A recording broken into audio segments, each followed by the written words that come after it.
hidupin videonya ya supaya kita bisa ngobrol ya. Coba saya juga lagi setting, saya di jalan juga. Oke, siap bro. Sebentar ya.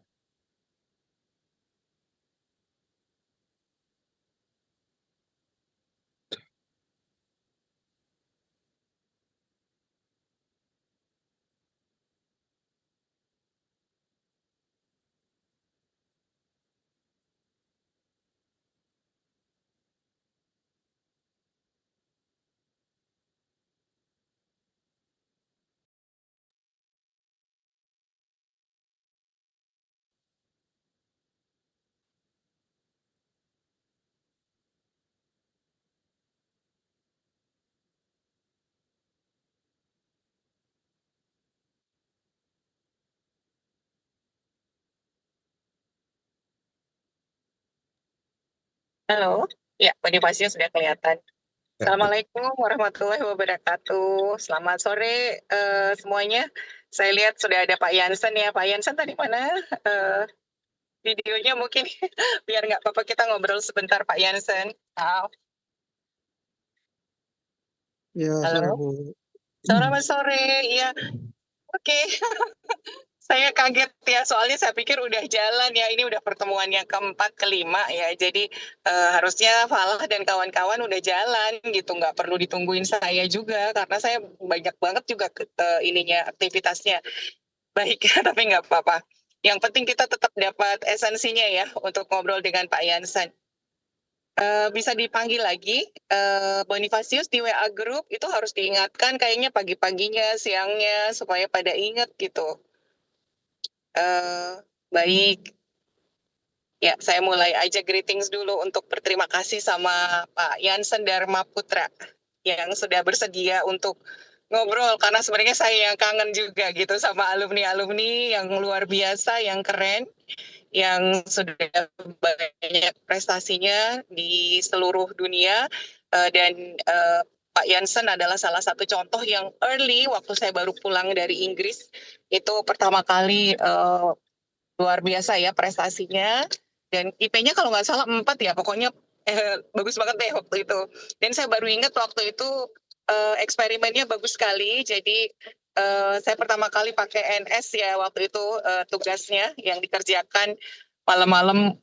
Ini saya udah selesai 256 note, waktu itu rasanya udah banyak gitu ya.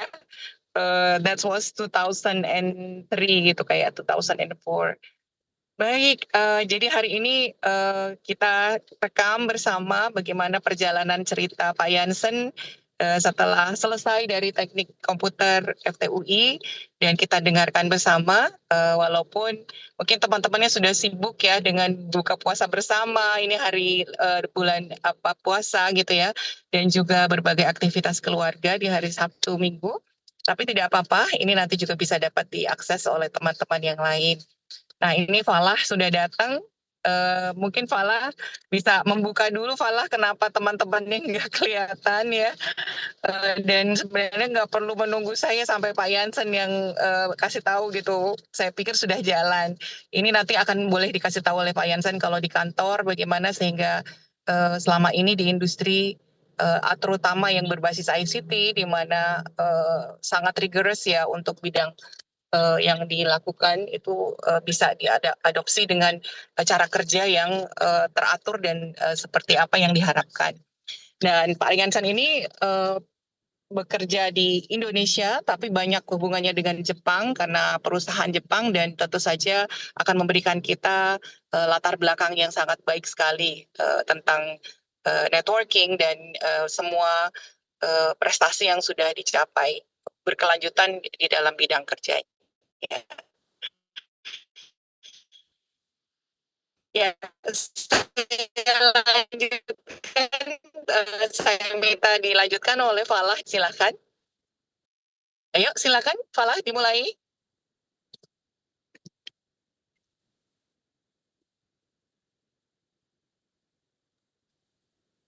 Oke, sebelumnya mohon maaf, Prof.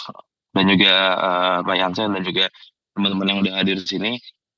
Tadi mungkin ada sedikit komunikasi, miscommunication terkait untuk acara hari ini. Jadi tadi dari sebenarnya acara ini memang sudah direncanakan gitu. Cuma mungkin tadi karena miscommunication itu mungkin jadi sedikit terhambat untuk acaranya sendiri. Em, Mungkin untuk menghemat waktu juga, karena sudah lewat dari waktu berjalannya, mungkin bisa lanjut kita mulai aja. Mungkin ke moderator kita hari ini, Bonifasius. Oke, terima kasih Fala atas waktunya. Sebelumnya selamat selamat sore ya semuanya. Sebelum kenalin lagi, saya Radit sebagai dari Teknik Komputer 2023 sebagai moderator untuk acara pada hari ini. Nah, kan kita udah kedatangan nih dengan Bang Jansen ya sebagai alumni dari teknik dari DTE khususnya teknik elektro dari FTUI. Mungkin kita bisa nih mau nanya-nanya sedikit ke Jansen soal mungkin soal background dulu deh, Bang. Kira-kira boleh gak nih, Bang?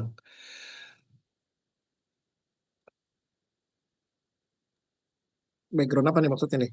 Coba mungkin boleh gak Bang kita tahu kira kayak awal mula ketertarikan Abang kayak pada dunia teknologi itu Bang sehingga Abang tuh mau berkuliah di teknik elektro di Universitas Indonesia awalnya kan soalnya kan dulu kan teknologi belum terlalu booming tapi kira-kira apa tuh Bang ketertarikan Abang pada dunia teknologi sebelumnya? Ya, jadi kalau flashback lagi kan angkatan kita cukup jauh ya. Saya angkatan 2000 gitu ya. Jadi 2000 itu sebenarnya kan justru itu awal-awal lah teknologi mulai berkembang dan ya banyak arah perubahan gitu ya. Maksudnya dari industri, dari market dan segala macam untuk ya bagaimana tadinya yang proses manual itu berubah ke teknologi gitu kan. Jadi kalau awal-awal mungkin dulu ya ada yang ingat lah zaman-zaman dulu eh, internet gitu ya betapa susahnya kita internet itu kita harus ada yang namanya dialing modem gitu yang cuma 56 kbps gitu ya. Kalau ada yang ingat dulu Telkomnet instan gitu ya. Jadi kita mau connect internet nggak semudah seperti sekarang dari handphone, dari iPad, dari rumah, dari airport mana-mana kan WiFi udah ada gitu ya.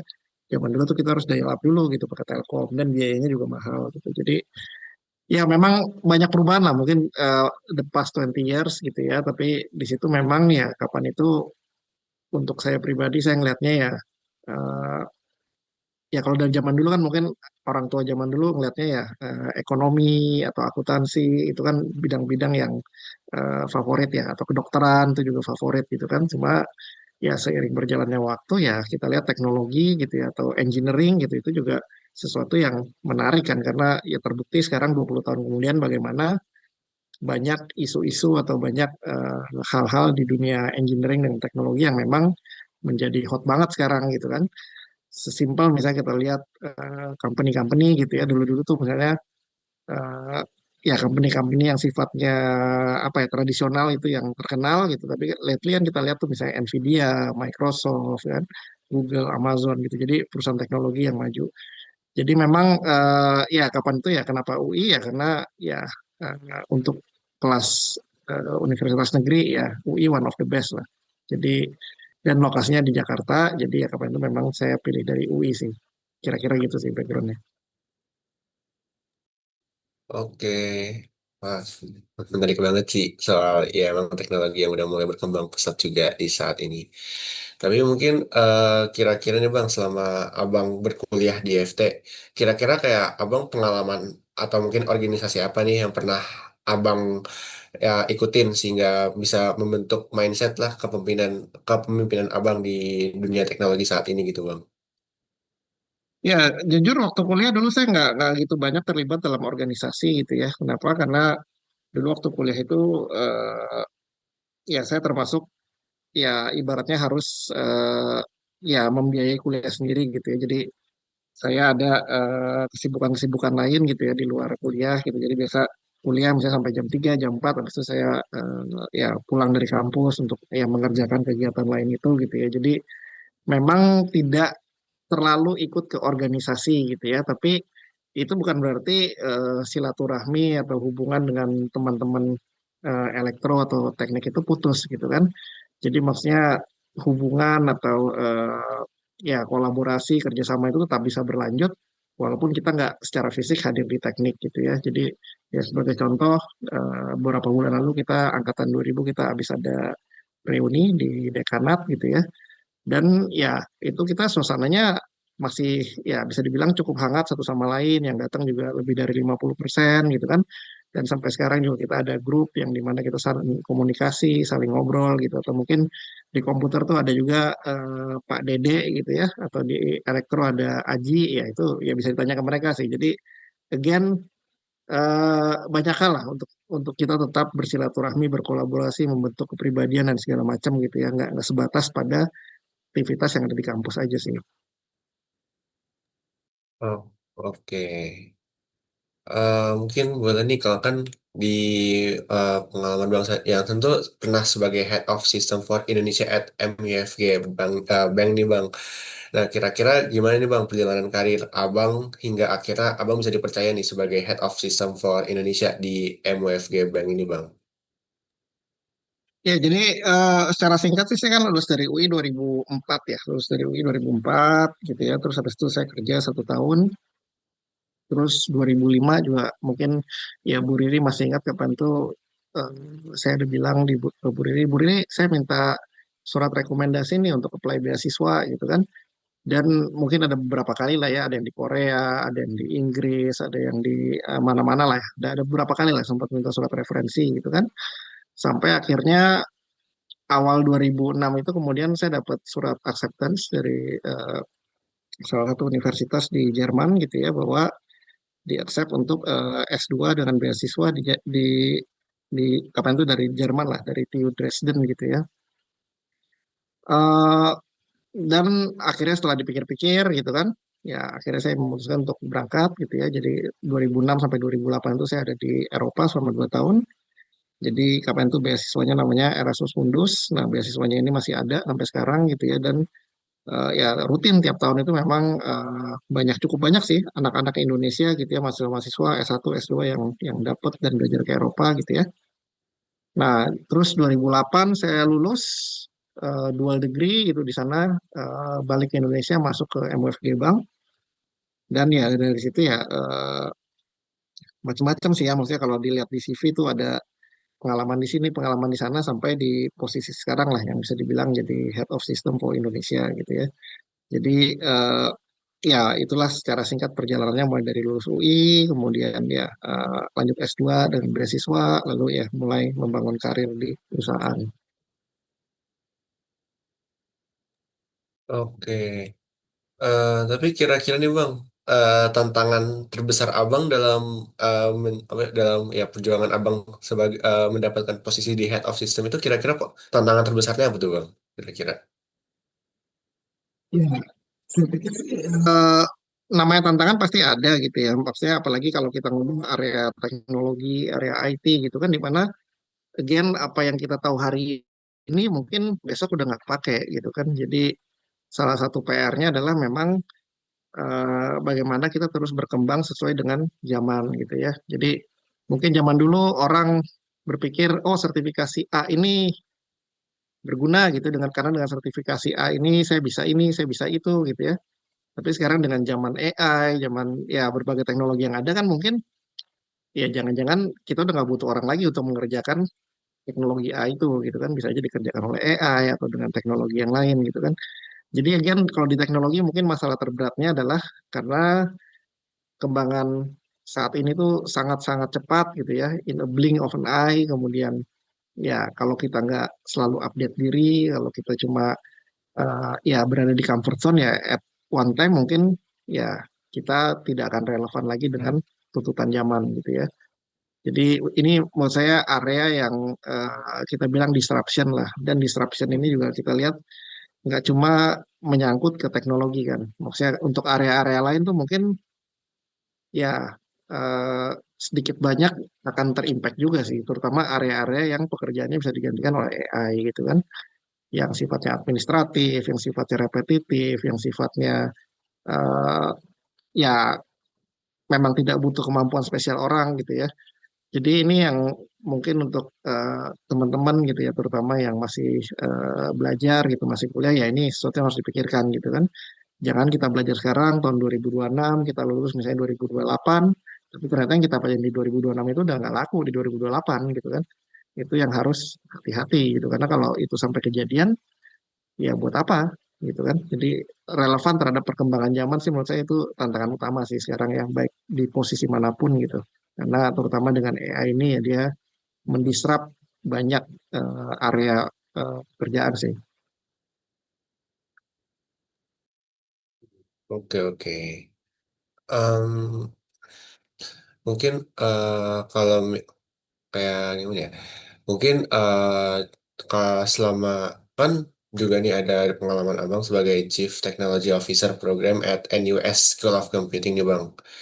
Nah, menurut menurut abang nih, kira-kira apa perbedaan kayak ketika menjadi seorang engineer yang hebat dan menjadi tech leader yang hebat gitu bang?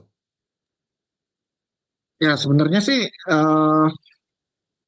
ya itu mungkin dua, kalau secara areanya kan mungkin dua teknologi yang berbeda ya antara engineering dengan kemudian IT gitu ya, walaupun mungkin ada sebagian intersection, tapi ya pengalaman saya dulu terutama ketika S2 gitu ya, jadi kan S1-nya teknik elektro gitu kan di engineering, S2-nya saya di computer science, itu juga awal-awal itu sempat ada ibaratnya shock lah. Kenapa? Karena ada pelajaran-pelajaran dasar gitu ya, yang kalau di misalnya S1-nya di Fasilkom itu diajarin gitu ya, dan ya otomatis S2-nya akan berangkat dari dasar yang sama gitu. Tapi hal-hal itu tidak diajarin di S1-nya engineering gitu ya. Jadi ya menurut saya sih intinya ya kita again harus adaptasi gitu ya di bidang manapun kita ditempatkan gitu. Jadi again kalau lihat CV saya juga saya nggak cuma purely di IT gitu ya, ada juga sempat pengalaman di operation, ada juga di sana di sini gitu ya. Jadi again intinya adalah mau belajar aja sih. Maksudnya ketika kita memutuskan mau ambil suatu area gitu ya, kita mau jadi orang yang hebat di situ, ya kita harus bersedia untuk kayak ibaratnya mulai lagi dari bawah gitu kan, atau belajar lagi apa yang kita nggak tahu gitu kan. Karena ya like it or not, kadang-kadang foundation atau dasar itu penting gitu ya. Nah nanti kalau memang dasarnya itu udah terbangun gitu ya, menurut saya sih ya ke depannya gitu ya tinggal serah masing-masing kita gitu ya. Jadi lagi-lagi kalau balik ke contoh itu ya, balik ke contoh tadi saya S1-nya engineering, S2-nya computer science. Di awal-awal S2 itu to be honest nilai saya banyak yang jelek, dan sempat berpikir ada gunanya nggak ya melanjutkan S2 ini gitu walaupun dengan beasiswa ya. Kenapa? Karena banyak nilai yang jelek. Kenapa? Karena ya tadi foundationnya kita nggak kuat gitu ya. Tapi kemudian ya seiring bulan gitu ya, ketika kita mulai belajar, ketika kita mulai cari tahu ini sebenarnya gimana sih gitu kan, dan foundation itu terbentuk, ya kemudian ya in the end, kalau tadi Bu Riri sebut S1 saya cum laude, S2 saya juga in the end cum laude juga gitu kan. Kenapa? Karena saya bisa merecover yang awal-awalnya itu buruk gitu kan, kemudian kita belajar, kita dalami, ya sehingga kemudian ya membangun fondasi yang baik untuk suatu ilmu yang baru gitu ya. Jadi again tidak menutup kemungkinan pindah jurusan, lompat jurusan itu bisa terjadi gitu ya. Tapi selama kita punya niatan di situ ya ya pasti bisa lah. Oke. Eh, oh ya nih bang, kayaknya kita juga awalnya belum sempat nanya nih bang. Kira-kira kayak apa kan ya dari pengalaman abang kan udah perusahaan-perusahaan internasional juga skala internasional juga nih bang. Kira-kira apa yang membedakan dari kayak lingkungan kerjanya dibandingkan perusahaan di Indonesia dengan perusahaan yang dalam skala internasional gitu bang?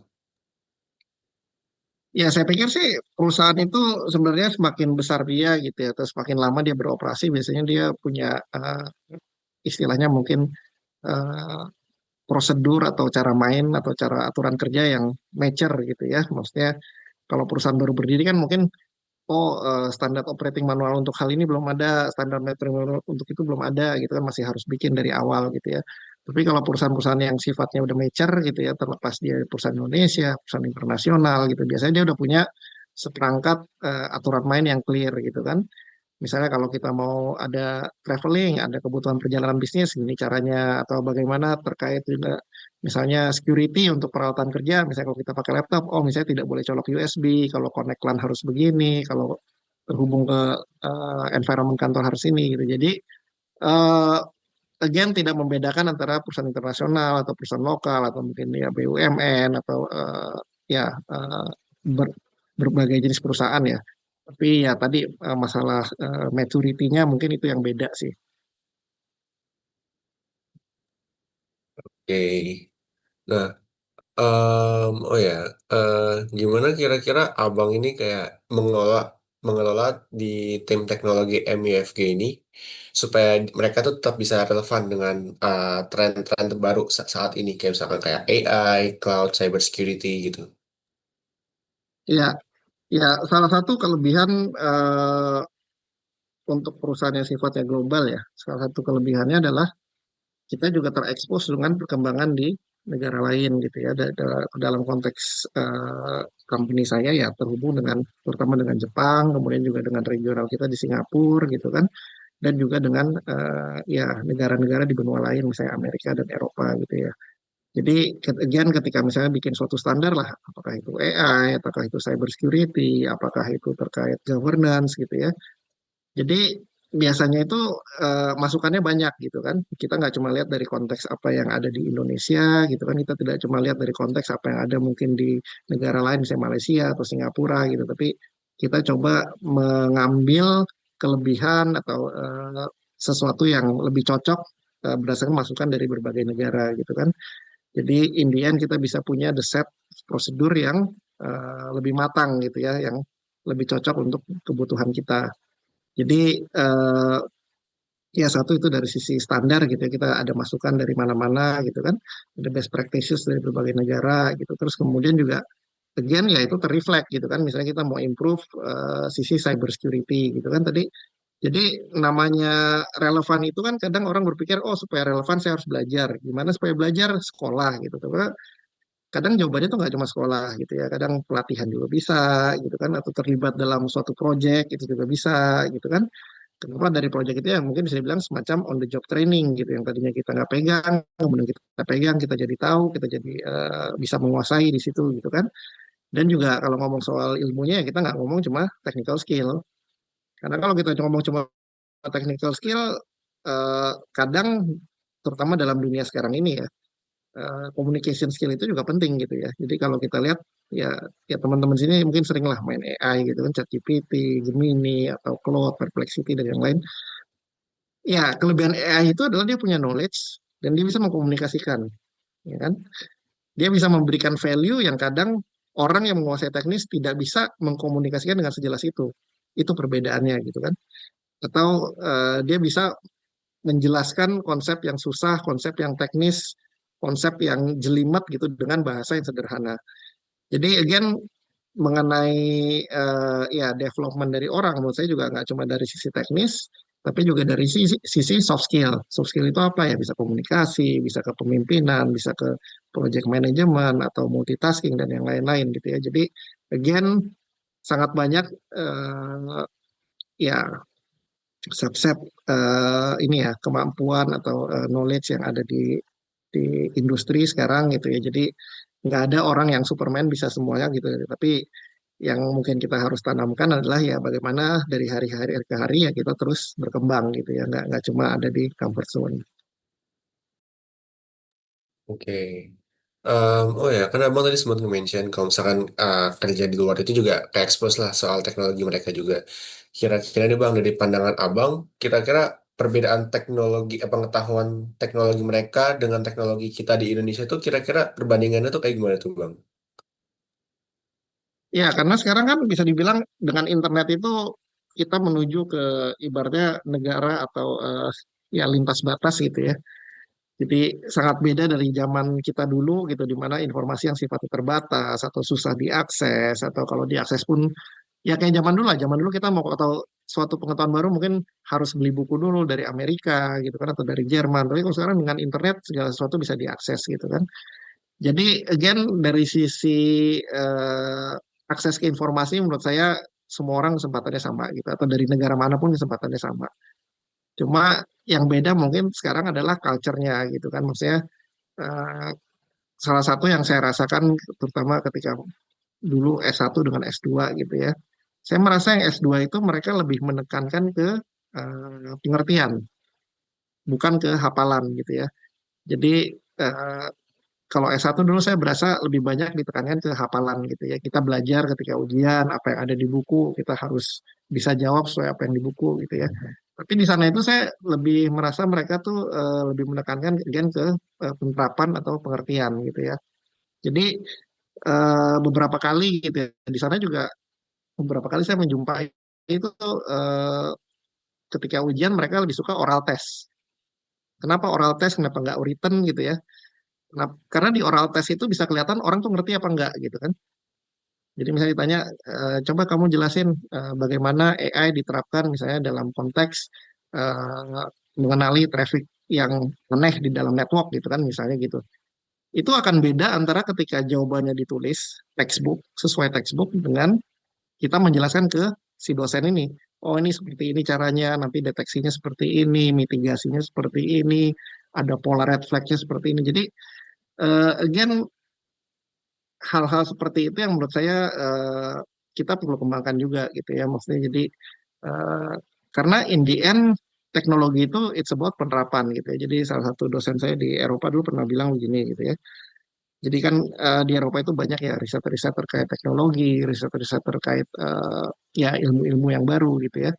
Bahkan kalau kita ngomong sekarang yang ibaratnya AI yang bisa ngobrol sama kita itu dulu saya pernah dulu ada kuliah yang namanya natural language processing gitu ya. Itu dulu masih basic banget itu dulu kita nggak kebayang gitu bagaimana mesin itu bisa memahami ucapan orang dan bisa jadi semacam chatbot gitu ya. Tapi ternyata ya sekarang bisa kejadian juga gitu kan. Jadi ya menurut saya jadi again balik ke masing-masing orang kesempatannya ada gitu kan. Dan ya teknologi itu in the end dia bilang gini sih profesor saya itu sih. Jadi dia bilang kita create suatu teknologi yang ibaratnya ini kalau diterapkan ke dunia medis gitu ya. Dia bisa mengenali DNA itu patternnya gimana, kemudian kalau digabungkan begini jadinya gimana, digabungkan begitu jadinya gimana gitu kan. Tapi butuh orang yang bisa membridging antara teknologi yang complicated gitu dengan real time bukan real time dengan practical implementationnya di dunia medis gitu ya. Jadi ya disitulah penerapan itu penting gitu ya. Apalagi kita sebagai kalau kita ngomong kita konteks orang teknologi, orang komputer gitu ya. Jadi ya mungkin nanti areanya beda-beda. Ada yang mungkin lebih cocok dari sebagai dari sisi riset, dari sisi peneliti gitu kan. Ada yang lebih cocok dari sisi menghubungkan nih. Oh, riset kamu atau teknologi kamu kalau di dunia banking jadinya seperti ini, kalau di dunia marketing jadinya seperti ini gitu kan. Jadi in the end ya both side akan merasakan benefitnya gitu. Yang sisi peneliti merasa oh teknologi saya penemuan saya berguna, yang dari sisi actual industrinya juga merasa oh dengan teknologi saya menjadi terbantu gitu kan. Jadi ya ada banyak role lah yang bisa dikembangkan dengan kerjasama teknologi dengan actual industri gitu ya. Oke. Eh, oke, mungkin eh, kita juga pengen tahu nih, mungkin dari sisi teknikalnya ya mungkin ya, kayak bekerja di institusi financial global kayak MUFG itu pasti punya dong standar keamanan yang ketat. Nah, kira-kira gimana nih cara Bang Jansen itu menyeimbangkan antara inovasi teknologi yang berkembang ini dengan regulasi perbankan sekarang nih, saat ini gitu. Iya, eh, ya ini kadang memang suatu trade off ya. Maksudnya di satu sisi ketika kita mau security ketat gitu kan, ya di sisi lain mungkin secara speed itu nggak bisa terlalu cepat gitu kan, secara cost tidak bisa terlalu rendah gitu ya. Jadi kalau dalam project management tuh biasa ada yang sebenarnya triangle gitu ya terkait cost, terkait time, terkait quality gitu. Jadi ibaratnya segitiga sama sisi itu kita harus balance gitu ya. Nggak bisa kita mau produknya bagus, harganya murah, waktunya cepat. Nggak bisa. Kita biasa cuma bisa pilih dua, satu harus dikorbankan gitu ya. Jadi misalnya tadi kalau mau sistemnya bagus, dengan cepat, ya cost-nya mungkin harus besar gitu kan. Atau sistemnya bagus, cost-nya murah, ada sesuatu lagi yang harus dikorbankan gitu. Jadi adalah constraint-constraint yang harus diprioritaskan gitu ya. Nah, sama halnya dengan security kan. Jadi tapi ya yang harus dipikir gini sih, maksudnya ya berita di Indonesia kan banyak gitu ya. Jadi kalau misalnya kita nabung di suatu bank gitu ya, terus ya bank itu terkena sesuatu serangan cyber yang menyebabkan dana kita hilang, kira-kira gimana gitu kan? Pasti pertama reputasinya rusak, reputasi rusak terus akibatnya apa? Orang akan takut nabung di situ atau orang akan takut punya rekening di situ, takut punya bisnis itu kan Indian nggak bagus juga untuk bisnis gitu ya. Jadi again menurut saya ya hal-hal seperti ini tuh kalau dalam ya manajemen risiko tuh ada istilahnya risk appetite gitu ya. Jadi seberapa banyak risk yang kita mau tanggung atau kita siap hadapi gitu kan untuk sesuatu yang kita mau prioritaskan gitu ya. Contoh lah, misalnya kita dari Jakarta mau ke Depok gitu ya. Jakarta Depok kan ya lumayan jauh lah ya, mungkin 20 kilometer gitu kan. Ya, kalau kita mau naik motor dan secepat-cepatnya ke Depok, 30 menit bisa nggak? Ya mungkin bisa gitu kan, tapi resiko di jalan gitu kan, karena harus kebut-kebutan dan segala macam gitu ya. Tapi kalau kita mau aman ya mungkin naik motor 1 jam gitu kan. Mau lebih aman lagi ya mungkin naik mobil 1,5 jam gitu. Jadi again ada banyak pilihan untuk menuju atau mencapai suatu tujuan gitu ya. Contoh Jakarta Depok tadi. Dan tinggal dari sisi kita aja risk appetite kita yang mana gitu kan. Kalau memang kita wah harus ketemu dosen dalam 30 menit, kalau nggak ketemu sekarang dosennya udah mau cuti panjang, nggak bisa approve skripsi gitu kan. Ya kadang-kadang ada sesuatu yang harus dikorbankan untuk mencapai tujuan yang lebih penting gitu kan. Tapi kalau misalnya, kuliahnya masih 2 jam lagi, nggak perlu buru-buru, itu kan lebih baik aman di jalan daripada kenapa-napa, ya mungkin pilih transportasi yang lain. Jadi again, itu menurut saya sih suatu decision ya di tiap organisasi atau di tiap individu terkait dengan risk appetite gitu. Apa yang mau diambil, apa yang siap untuk diterima gitu. Yang penting ketika kita memutuskan sesuatu itu ya kita siap dengan konsekuensinya dan udah punya kira-kira bayangan apa aja sih yang mungkin terjadi gitu sih. Oke. Em, Terus kira-kira nih tantangan terbesar apa yang Bang Jansen pernah mengalami dalam mengelola infrastruktur sistem perbankan ini yang berskala nasional ini? Ya, again zaman dulu tuh kalau balik ke zaman dulu tuh orang udah tahu gitu kan misalnya oh Jumat bank tutup gitu ya. Sabtu Minggu tidak bisa transaksi, transaksinya nunggu Senin lagi gitu kan. Atau nanti misalnya kalau libur lebaran nih panjang gitu kan orang udah tahu nih oh sebelum lebaran dia udah nyiapin uang gitu kan udah transfer sana sini udah tarik mungkin dari ATM dan segala macam. Kenapa? Karena ya zaman dulu perbankan dan juga banyak industri lain ya tidak bersifat real time, tidak bersifat 24/7 gitu ya. Sekarang itu kan kita again hidup di dunia yang ya tidak pernah tidur gitu ya mau transfer jam 1 pagi mau beli GoFood jam 6 pagi itu kan semua sangat mungkin bisa dilakukan gitu ya. Jadi eh, ya pertama tantangan infrastruktur ya pertama mungkin terkait availability gitu ya seberapa besar availability kita gitu kan. Terus yang kedua juga ada istilah yang namanya resiliensi gitu ya. Resiliensi adalah ya ketahanan infrastruktur kita gitu ya. Itu baik ketika ada serangan, ketika ada gangguan, ketika misalnya networknya putus, ketika misalnya listriknya mati gitu ya. Jadi dengan berbagai skenario itu bagaimana kita bisa tetap resilient gitu kan. Dan juga terkait BCP. BCP itu adalah Business Continuity Plan. Dan eh, ya mungkin nggak tahu ada yang pernah dengar cerita atau enggak gitu ya. Beberapa tahun yang lalu kalau nggak salah ada yang bank yang dia tidak bisa diakses selama berhari-hari gitu ya. Uang orang nyangkut di tabungannya nggak bisa ditarik, jadi nggak bisa bayar uang sekolah, nggak bisa begini begitu ya. Itu kan ya chaos juga ya. Maksudnya orang nabung di bank pikirannya supaya gampang narik lewat ATM atau transfer lewat aplikasi, tapi Indian kalau nggak bisa diakses ya ya ya again masalah trust itu kan orang jadi akan nggak percaya, orang akan pindahin bisnisnya ke atau tabungannya ke bank lain gitu ya, which is not good for the bank. Jadi infrastruktur zaman sekarang ya seperti itu gitu ya. Dan kalau ditambah lagi dengan ya berbagai macam isu cyber security yang ada sekarang ya complicated sih memang. Tapi ya itulah memang again teknologi itu menurut saya again kesempatan yang bagus gitu ya karena ini adalah area yang sedang berkembang, area yang butuh banyak orang pintar, orang yang tahu bagaimana bisa pakai teknologi menerapkan untuk sistem yang lebih baik ya. Ya, saya rasa sih computer engineering in the right place, tinggal bagaimana mencocokkan diri dengan kebutuhan industri sih. Oke.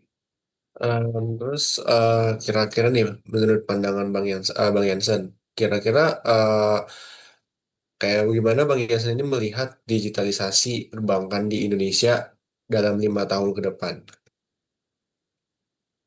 Iya. Jadi kalau kita ngomong digitalisasi ini sebenarnya ya pertama kalau kita lihat kondisi sekarang gitu ya. Jadi begitu banyak bank retail yang sudah ya tadi 24/7, kemudian layanannya udah berbasis dengan aplikasi gitu ya, atau internet banking pun udah mulai agak ditinggalkan gitu ya, maksudnya terutama untuk retail ya, kalau kita ngomong retail individual gitu ya, jadi banyak yang udah basisnya aplikasi gitu ya. Teller pun kalau sekarang ke bank mungkin bisa dibilang nggak kayak dulu lagi ngantrinya yang panjang ya, ya kecuali bank-bank tertentu yang mungkin masih agak tradisional ya. Tapi kalau di Jakarta sih ya kita bisa lihat teller itu udah nggak terlalu ini ya. Bahkan beberapa bank mungkin udah mensimplify gitu ya. Tellernya dikurangin, perbanyak ATM atau perbanyak channel lain gitu kan.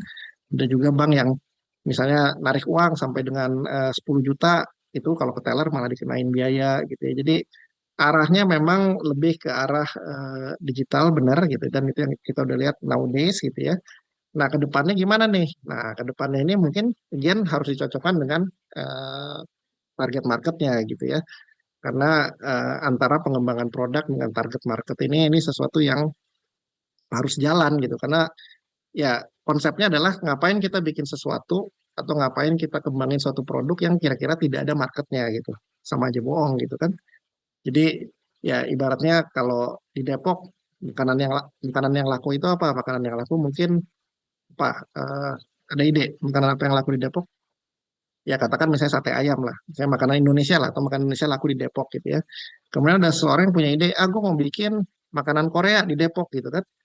Ya bisa nggak? Ya bisa aja bikin makanan Korea di Depok gitu. Tapi kalau target marketnya lidah Indonesia yang lebih suka makan Indonesia kan buat apa gitu ya.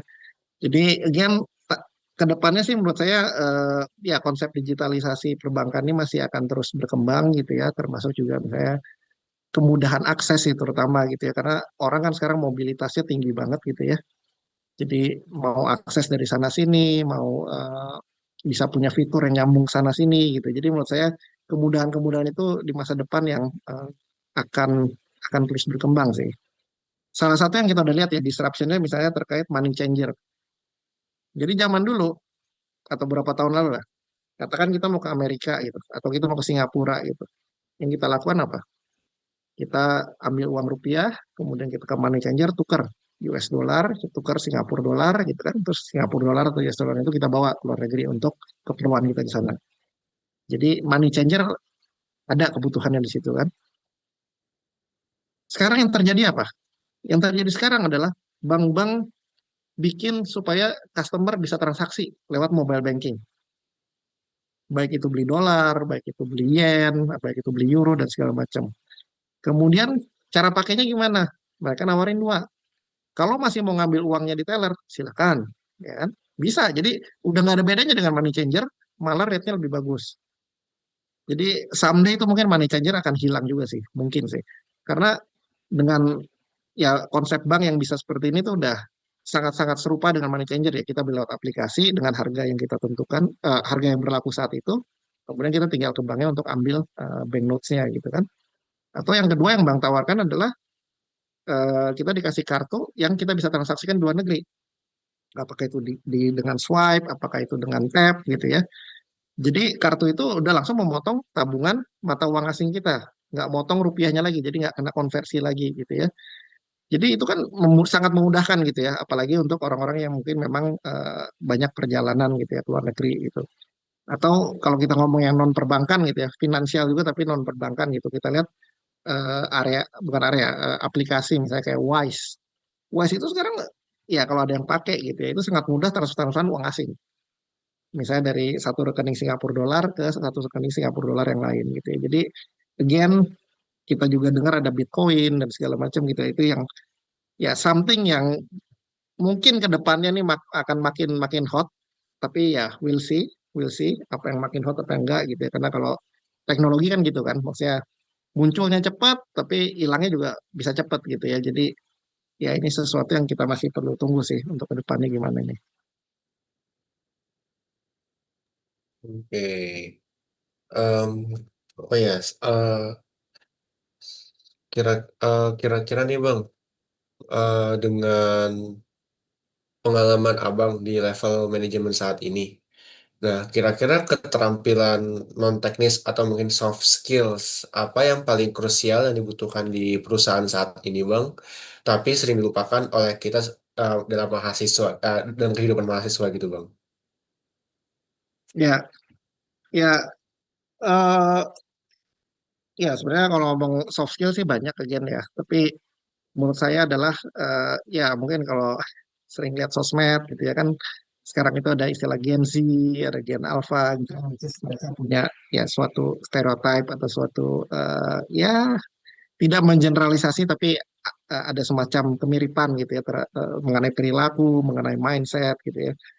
Jadi menurut saya yang tetap penting adalah satu adalah kolaborasi gitu ya. Jadi eh, again kalau misalnya kita kerja nanti suatu waktu gitu ya, kita ditempatkan di suatu area atau suatu departemen atau suatu kekhususan gitu ya, baik itu IT, baik itu finance, accounting atau apapun. Ya menurut saya yang harus kita pikirkan tentu pertama adalah terkait kerjaan kita gitu ya. Maksudnya bagaimana tugas-tugas kita itu dikerjakan dengan baik itu satu. Itu karena itu memang sebagai main job kita gitu. Tapi kedua yang harus kita pikirkan adalah bagaimana kita memberikan value gitu ya kepada orang lain. Karena in the end ya kalau kita mau ngomong yang namanya promosi, kalau kita mau ngomong yang namanya penghargaan atau apa ya, award gitu ya dari tempat lain, in the end recognition itu penting gitu ya. Ya sebagai contoh sederhana gini lah. Misalnya katakan again kita mau naik pesawat dari Soekarno-Hatta gitu kan. Mungkin kan kita akan ambil naik taksi gitu, atau mungkin akan ada yang naik online lah, ada yang naik Grab, ada yang naik Gokar dan segala macam gitu ya. Nah, pertanyaannya adalah kenapa ketika misalnya katakan kita naik taksi gitu ya. Kenapa kadang-kadang ada yang kasih tip, ada yang enggak gitu kan. Kalau kita naik taksi yang taksi dengan yang membawa kita dari rumah ke Soekarno-Hatta, tapi kadang-kadang kita kasih tip, kita enggak gitu kan. Nah itu kalau dicek kan ternyata kenapa kita kasih tip mungkin karena oh supirnya nyetirnya nggak ugal-ugalan gitu kan, nggak buru-buru gitu.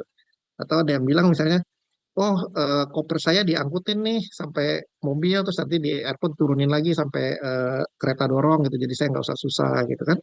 Atau ada lagi yang bilang kan, oh mobil taksinya tidak bau rokok dan gini gitu ya. Jadi again kalau kita lihat lagi sebenarnya bisnis taksi itu kan sebenarnya mengantarkan orang dari satu tujuan ke tujuan yang lain gitu kan.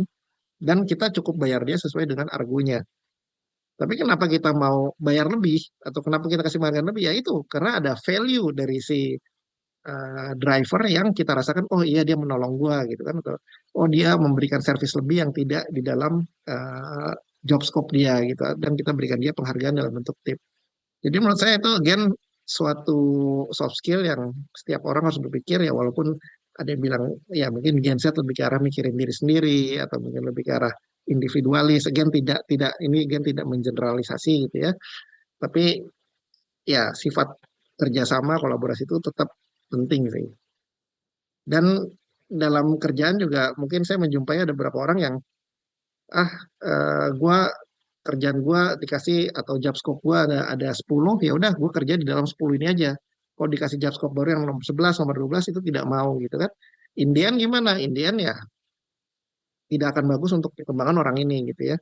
Karena again kalau kita mikir terkait perkembangan karir atau promosi di kantor, naik pangkat dan segala macam, ya ibarat kita naik kelas gitu kan. Naik kelas dari misalnya kelas 1 SD ke kelas 2 SD kan pelajarannya lebih susah, tuntutannya lebih banyak, PR-nya lebih sulit gitu kan. Jadi sama dengan dunia kerja gitu kan ketika kita mau ya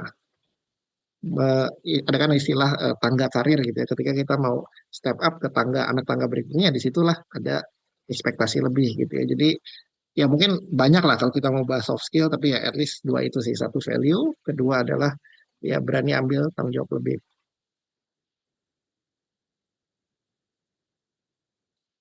Oke, mungkin kita mungkin pertanyaan terakhir nih mungkin dari saya sebelum kita masuk ke audiens mungkin yang ingin bertanya ya. kira-kira apa mungkin satu pesan penutup dari Bang Jansen kepada kita sebagai mahasiswa teknik, khususnya kayak teknik komputer, yang ingin mengikuti jejak Bang Jansen sebagai pemimpin di industri teknologi? Ya, again, menurut saya sih pertama ya kita harus nentuin tujuan gitu kan, arah kita mau kemana gitu. Jadi ya memang kadang agak susah gitu ya, tapi misalnya dari sekarang ada yang berpikiran, oh, gua nanti mau masuknya terkait oil and gas gitu kan. Ya kalau memang udah yakin dan memang passion di situ ya mungkin pelajaran-pelajarannya bisa dikhususkan ke situ gitu ya. Tapi kadang-kadang ada juga orang yang, waduh ini ya mau jadi apa atau industri apa ini belum kepikiran gitu ya. Jadi intinya ya lakukan sebaik-baiknya aja gitu kan. Apa yang kita bisa lakukan hari ini lebih baik ya itu kita lakukan lebih baik gitu kan. Karena in the end ya dengan reputasi yang bagus, dengan nilai yang bagus, dengan pengetahuan yang bagus ya nanti di depan ketika ada banyak opportunity ya mungkin kita akan bisa lebih masuk ke berbagai macam opportunity gitu kan dibanding kalau kita ya biasa-biasa aja ya again di era seperti ini tuh saingannya banyak banget gitu ya. Jadi dan again bukan cuma manusia saingannya mungkin juga AI, teknologi-teknologi gitu. Jadi ya ini eh, saya pikir sih sesuatu yang harus disiapkan dari segi selama mumpung masih mahasiswa gitu ya. Karena begitu udah lulus nanti ya ya udah akan beda cerita sih. Kenapa? Karena ya yang namanya IPK udah nggak bisa diubah gitu kan. Yang namanya waktu untuk belajar ya mungkin udah akan limited gitu ya. Jadi ya mumpung sekarang masih ada waktu gitu ya ya ya tetap work life bukan work life lah mungkin study and life balance itu penting kumpul sama teman-teman kumpul sama keluarga itu penting gitu kan tapi ya kita pikirkan untuk masa depan kita nih apa nih yang harus kita siapkan gitu sih. Oke, thank you nih Bang Jansen atas ilmu yang udah diberikan. Mungkin kita bakal pindah nih ke para audiens mungkin yang ingin bertanya. Mungkin eh, boleh yang ingin bertanya boleh raise hand atau mungkin langsung unmute aja. Oke, sebelumnya perkenalkan kembali saya Fala Andesrio, mahasiswa S1 Teknik Komputer. Jadi di sini saya memiliki sedikit pertanyaan untuk Pak Jansen sendiri. Jadi saya sebenarnya cukup amazed dengan background dari Pak Jansen, eee, yaitu, apa namanya, mulai dari, eee, latar belakang di pekerjaannya gitu dan juga, pendidikan-pendidikannya gitu. Dan ada satu hal yang menurut saya ingin bertanya aja sih terkait ini.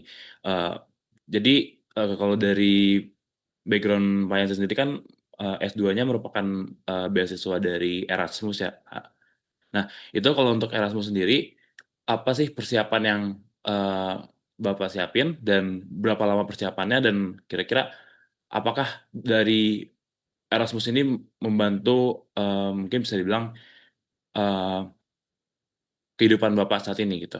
Jadi kayak mungkin mendapat soft skill dari Erasmusnya atau gimana kah gitu?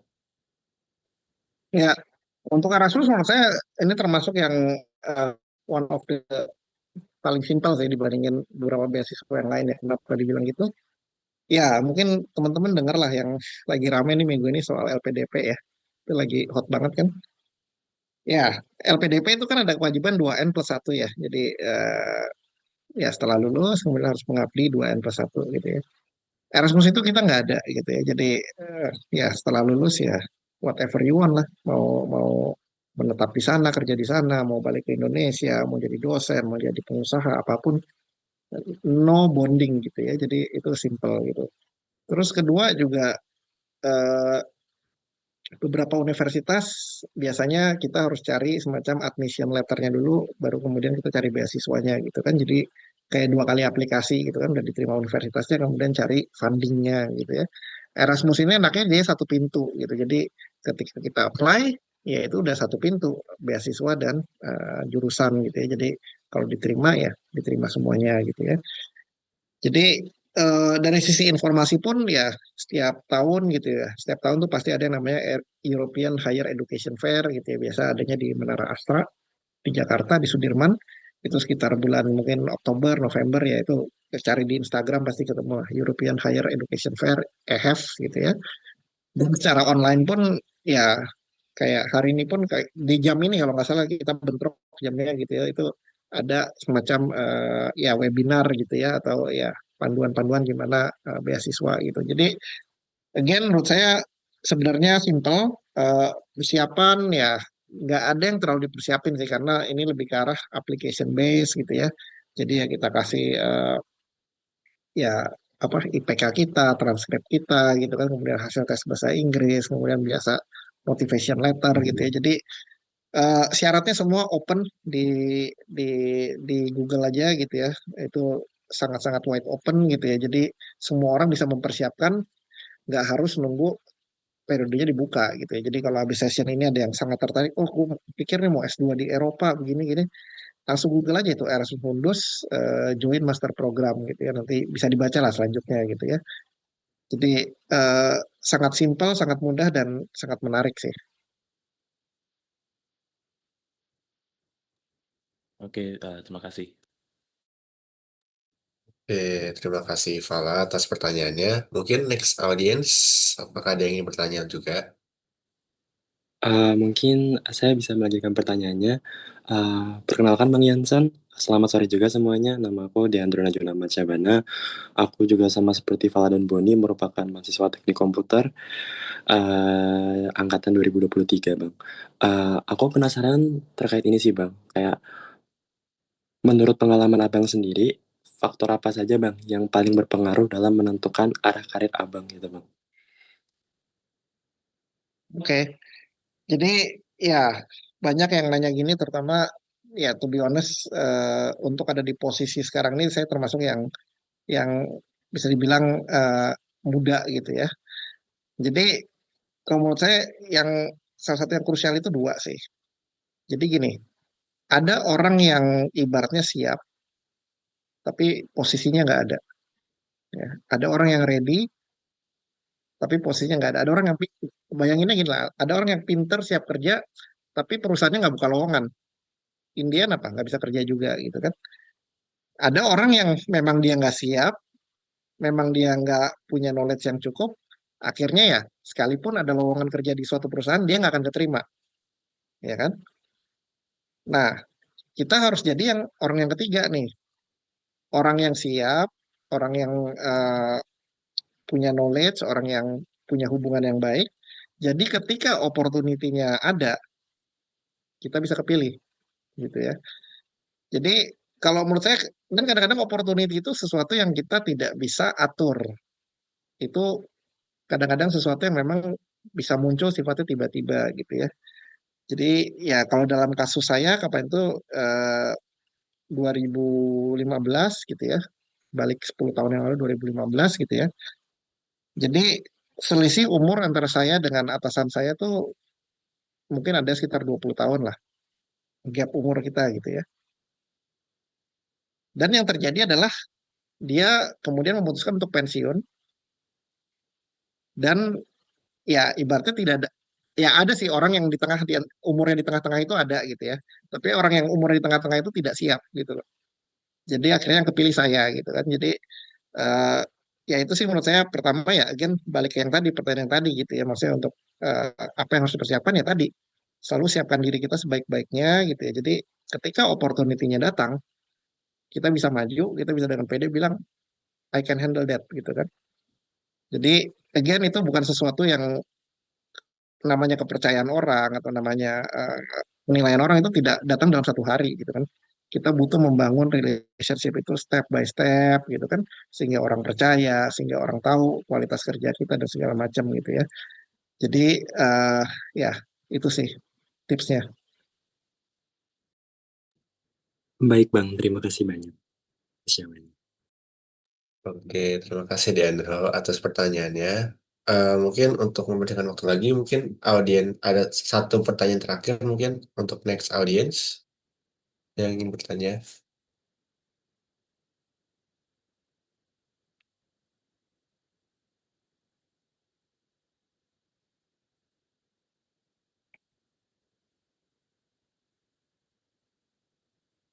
Baik, mungkin saya sebagai penutup ya, karena kita sudah lewat waktu. Mungkin saya ingin bertanya nih sama Pak Jansen untuk membedakan kita nantinya siap untuk menghadapi persaingan tadi dengan AI sekarang ini di dunia networking dan sebagai CIO di Mitsui Bank itu ya, MUFG. Bang apa ya, nanti mungkin bisa dijelaskan lebih lanjut dan mungkin sekarang bisa diceritakan tugas Pak Jansen itu melakukan apa saja dihubungkan dengan program studi yang sekarang sedang dilakukan di NUS yang pasti bertemu dengan semua para CIO dari seluruh dunia ya. Silahkan mungkin, terima kasih. Ya, jadi MUFG itu kita Mitsubishi UFJ Financial Group gitu ya. Jadi kalau zaman dulu mungkin orang taunya BOT, Bank of Tokyo gitu ya. Kemudian ada beberapa kali perubahan nama sehingga sekarang menjadi MUFG Bank gitu ya, Mitsubishi UFJ Financial Group. Nah, untuk role saya sekarang itu adalah bisa dibilang ya semacam country lead untuk IT di Indonesia. Jadi under saya itu ada 43 orang dibagi dalam eh, 4 departemen. Yang satu terkait planning, perencanaan, yang kedua terkait development aplikasi, yang ketiga terkait operation dan infrastruktur, dan yang terakhir terkait resiko gitu ya. Jadi bisa dibilang ya seluruh aspek IT ini under saya gitu ya di Indonesia. Tapi tentu ya kolaborasi kita dengan regional kita di Singapura, dengan head office kita di Tokyo, juga termasuk dengan kalau kita ngomong MUFG itu kita ada beberapa perusahaan lokal lah yang menjadi bagian dari grup MUFG itu sendiri gitu ya, misalnya seperti Bank Danamon, seperti Adira Finance, seperti Home Credit gitu ya. Jadi ya kita banyak bekerja sama gitu. Misalnya salah satu contoh yang recently adalah terkait di IMS Indonesian International Motor Show di Kemayoran minggu lalu gitu ya. Itu ya salah satu event yang termasuk dalam kita sponsorin gitu ya. Jadi ya ini memang role yang cukup challenging dan tadi seperti saya bilang ya upgrade knowledge, upgrade network itu penting. Jadi ya memang dari kantor kemudian ya menyarankan untuk carilah eh, apa pengetahuan atau networking itu melalui yang ya executive education atau executive program di NUS itu sih. Jadi ya eh, ya di sana ketemu praktisi-praktisi dari berbagai negara gitu, dari Singapura, dari Australia gitu, dan ya menjadi suatu network juga gitu ya. Karena ini program ini pun sebenarnya dia udah berjalan dari 2023, udah ada beberapa batch gitu ya. Saya termasuk yang batch 9 dan ya memberikan perspektif baru sih mengenai ilmu-ilmu atau topik-topik yang selama ini mungkin karena kesibukan kita harian lebih di IT yang day to day gitu ya. Jadi kadang-kadang ada hal-hal yang kita nggak aware gitu ya. Tapi dengan kursus ini kita jadi tahu oh ternyata begini, ternyata begitu. Kira-kira gitu sih, Bu. Baik, terima kasih banyak ya. Eh, Mungkin silahkan Bonifasius. Tapi mungkin dari saya terima kasih banyak hari ini, luar biasa komitmennya Pak Jansen Dharma Putra yang saya selalu ingat karena itu saya waktu itu baru pulang dari Inggris. Jadi Pak Jansen ini selalu sangat teringat ya karena dedikasinya dan juga kinerjanya yang sangat luar biasa dan tadi tahun ke tahun selalu connect ya kita ya. Terima kasih sekali lagi, sukses selalu, dan mudah-mudahan adik-adik yang hadir di sini bisa connect, karena kalau langsung di kantor pasti nggak bisa ketemu Pak Jansen. Jadi nggak bisa loncat langsung ketemu ya. Jadi ini kalau di sini kan bisa ada connect gitu ya, ada di nomornya dan bisa bisa menggunakan sebagai apa penerus ya, generasi penerus yang nanti 20 tahun lagi juga harus bisa sharing dalam posisi yang sudah sukses seperti Pak Jansen Dharma Putra hari ini. Dari saya sekali lagi terima kasih Pak Jansen. Saya kembalikan lagi kepada Falah dan Bonifasius, silakan. Baik, terima kasih Prof. Heti atas sambutan penutupnya. Mungkin karena berhubung lagi sudah membuka puasa juga, maka kita akan mengakhiri untuk sesi kita pada hari ini. Namun sebelum kita menutupnya, mungkin ada sedikit kenang-kenangan, yaitu mungkin ada sertifikat kepada Bang Jansen. Sebentar, saya izin share screen dulu. Oke, ya, oke. Eh, Ya, mungkin dari kami ada sedikit kenang-kenangan sertifikat kepada Bang Jensen untuk atas untuk masukannya dan inputan yang lumayan berguna buat kita semua. Mungkin saya izin SS dulu untuk sesi hari ini ya. Sebentar. Saya SS 3, 2, 1. Ya, baik. Oke, oke, sudah. Oke, em, mungkin sebentar, saya izin stop share screen dulu sebentar. Oke, mungkin sebelum kita mengakhiri juga, mungkin boleh dokumentasi terakhir. Mungkin boleh semuanya yang hadir di Zoom ini untuk on cam terlebih dahulu untuk diambil sesi dokumentasinya. Baik, baik. Oke, saya SS dalam 3, 2, 1. Oke, baik, sudah. Baik, sekali lagi terima kasih kepada Bang Jansen atas kesempatan waktunya yang sudah diluangkan untuk menghadiri acara ini dan memberikan informasi yang banyak kepada kita. Good luck Bang untuk kedepannya juga dan good luck juga untuk kita semua teman-teman dalam menjalani masa panjang kampus ke depannya. Mungkin untuk akhir kata, saya Boniface Ridwan Hendrianto pamit izin undur diri dari moderator hari ini. Terima kasih. Ya, terima kasih Terima semua. kasih semuanya, Terima Pak kasih banyak Jansen. semuanya. Sampai jumpa, salam sama Keiko dan ibunya. Ya, Dan Bu. semuanya ya, ada Haikal, semuanya. Sampai jumpa. Assalamualaikum. See you. Selamat siang, sore ya. Selamat buka puasa ya. Sampai jumpa.